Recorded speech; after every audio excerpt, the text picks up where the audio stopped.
주님께서 여러분과 함께 마테오가 전한 거룩한 복음입니다.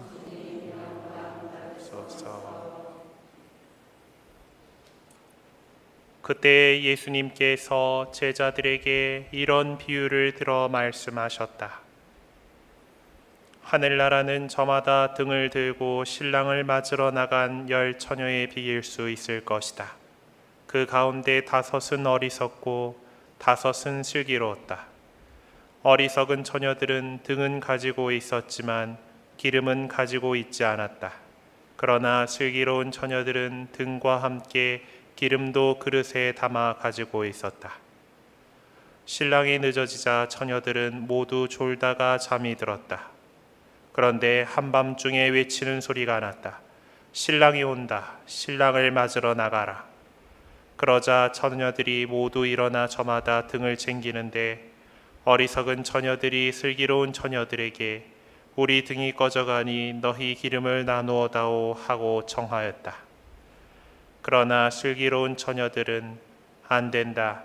우리도 너희도 모자랄 터이니 차라리 상인들에게 가서 사라 하고 대답하였다. 그들이 기름을 사러 간 사이에 신랑이 왔다. 준비하고 있던 처녀들은 신랑과 함께 혼인잔치에 들어가고 문은 닫혔다. 나중에 나머지 처녀들이 와서 주인님, 주인님, 문을 열어주십시오 하고 청하였지만 그는 내가 진실로 너희에게 말한다. 나는 너희를 알지 못한다 하고 대답하였다. 그러니 깨어 있어라. 너희가 그 날과 그 시간을 모르기 때문이다.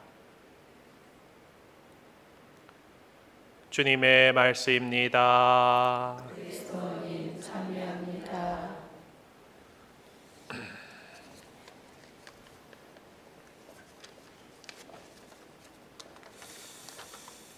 예수님께서 우리에게 들려주신 하느님 나라에 대한 이야기에는 준비 잘하고 있어라 라는 내용이 많습니다.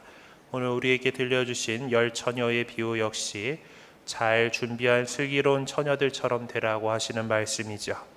신랑이 언제 올지 모르는 것처럼 하느님 나라가 언제 올지 모르니 신랑이 왔을 때 맞으러 나갈 수 있었던 슬기로운 처녀들처럼 잘 준비하고 있으라 라는 이야기는 다른 비유보다 우리들에게 시사하는 바가 더 큰 것 같습니다. 일단 신랑을 기다리고 있던 처녀들은 모두 다 등불은 가지고 있었습니다. 그러니까 신랑을 기다리기 위한 준비는 어느 정도 다 한 겁니다. 문제는 기름을 넉넉하게 준비했는가라는 부분이죠.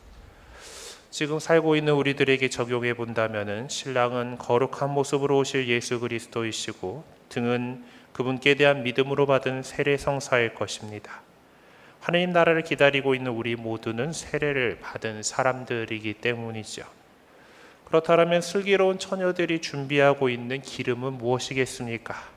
그것은 우리가 평상시에 살아가는 동안에 하느님의 뜻을 실천하며 착하게 살아가는 것입니다. 세례를 받아 예수 그리스도를 믿는다고 하면서 세상 사람들하고 똑같이 자기 자신만 아는 사람들은 등만 준비하고 기름은 준비하지 못한 어리석은 처녀들과 같은 사람들일 것입니다. 하지만 이 세상에서 하느님 나라를 준비하며 하느님의 뜻대로 이웃을 사랑하며 살아가는 사람들은 등과 함께 기름도 준비한 슬기로운 처녀들과 같은 사람들입니다. 우리 가톨릭 교회는 구원을 받기 위해서는 예수 그리스도에 대한 믿음뿐만 아니라 믿음대로 행동하는 사랑도 필요하다라고 가르칩니다. 사실 진정으로 하느님 믿고 하느님을 사랑하는 사람이라면은 그분의 뜻을 실천하고자 하죠. 왜냐하면 사랑하는 사람이라면 누구나 자신이 사랑하는 이가 좋아하는 것을 하려고 하기 때문입니다. 내가 갖고 있는 애덕의 기름은 얼마나 되는지 한번 좀 살펴봤으면 합니다. 그리고 내가 갖고 있는 그 기름 그릇을 가득히 채워놓으려고 애써야 하겠습니다. 신랑이 온다, 신랑을 맞으러 나가라 라는 말을 듣고 기름을 채우려고 한다라면 이미 늦기 때문입니다. 지금 바로 기쁘게 행동할 수 있도록 우리들의 마음을 이끌어 주시기를 청하면서 오늘 이 미사 정성껏 봉헌하도록 합시다. 잠시 묵상하시겠습니다.